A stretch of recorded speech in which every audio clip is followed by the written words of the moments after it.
Phone interviews.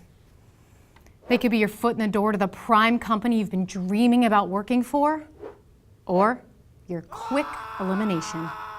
But no pressure.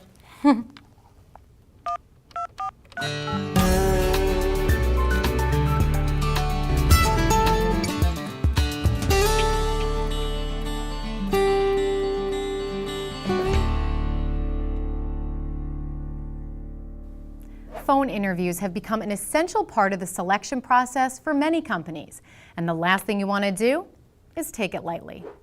This call will be the primary determinant in whether you will be called in for a face-to-face interview.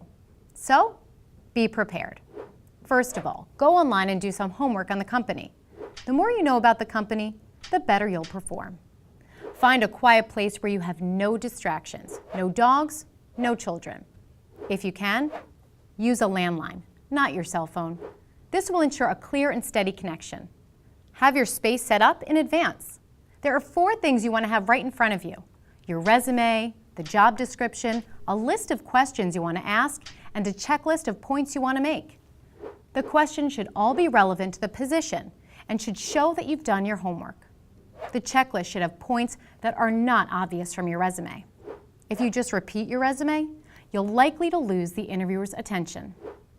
You should be ready to discuss your industry knowledge as well as any special skills that might separate you from others.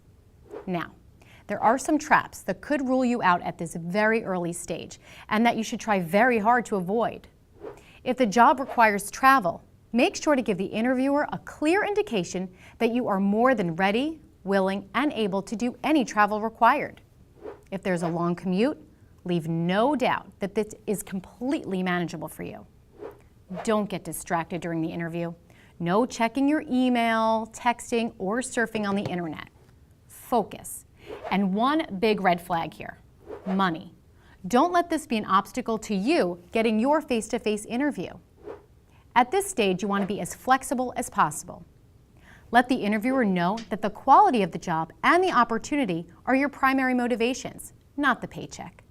You'll have plenty of time to negotiate the salary you're seeking later in the process. Finally, you always want to close the interview on a high note. You might want to say something like, "Thanks for taking your time to speak with me. From what you've told me, this sounds like an excellent fit for my background. I'd love the opportunity to come in for a face-to-face interview." Go get 'em, Tiger.